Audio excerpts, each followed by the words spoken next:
భారత క్రికెట్లో గత ఏడాది కాలంగా రిటైర్మెంట్ల పర్వం నడుస్తోంది. టెస్ట్ క్రికెట్ నుంచి సీనియర్ ఆటగాళ్లు ఒక్కొక్కరిగా రిటైర్మెంట్ అవుతున్నారు. తొలుత అశ్విన్, ఆ తర్వాత రోహిత్ శర్మ, విరాట్ కోహ్లీలు సుదీర్ఘ ఫార్మెట్ కు గుడ్ బై చెప్పగా ఇటీవల చేతేశ్వర్ పుజారా సైతం వీడ్కోలు పలికాడు. ఇక ఈ రిటైర్మెంట్ లిస్ట్ లో ప్రస్తుతం వినిపిస్తున్న పేరు మహమ్మద్ షమి. 2 ఏళ్ల క్రితం షమి టీమిండియా తరపున చివరి టెస్ట్ మ్యాచ్ ఆడాడు. ఆ తర్వాత గాయం కారణంగా కొన్నాళ్లు ఆటకు దూరం కాగా కోలుకున్న తర్వాత టెస్ట్ జట్టులో స్థానం దక్కించుకోలేకపోయాడు.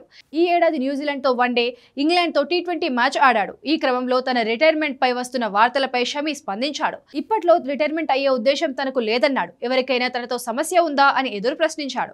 ఆటపై తనకు విసుగు వచ్చే వరకు కొనసాగుతానని చెప్పాడు.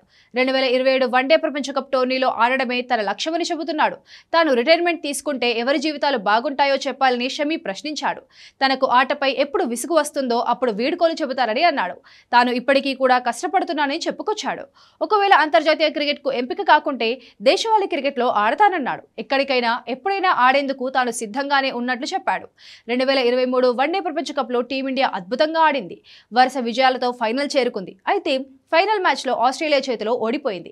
దీనిపై స్పందించిన ఈ సీనియర్ పేసర్ ఆ రోజు తమకు అదృష్టం కలిసి రాలేదన్నాడు. కలిసి వచ్చి ఉంటే పరిస్థితి భిన్నంగా ఉండేదని, ఛాంపియన్లుగా నిలిచేవాళ్లమని చెప్పుకొచ్చాడు. వన్డే ప్రపంచ కప్ గెలవడం తన కలగా చెప్పిన షమి గత 2 నెలల్లో ఫిట్నెస్ ను ఎంతో మెరుగుపరుచుకున్నట్లుగా చెప్పుకొచ్చాడు. తన ఆటలోని వివిధ అంశాలను మెరుగుపరుచుకోవడానికి కృషి చేస్తున్నట్లుగా చెప్పాడు. తిరిగి జట్టులోకి రావడానికి సిద్ధంగా ఉన్నానని షమి వెల్లడించాడు. ఇప్పటి వరకు షమి టీమిండియా తరపున 64 టెస్టులు, 108 వన్డేలు, 27 వన్డేలు ఆడాడు. అన్ని ఫార్మాట్లలో కలిపి 462 వికెట్లు పడగొట్టాడు.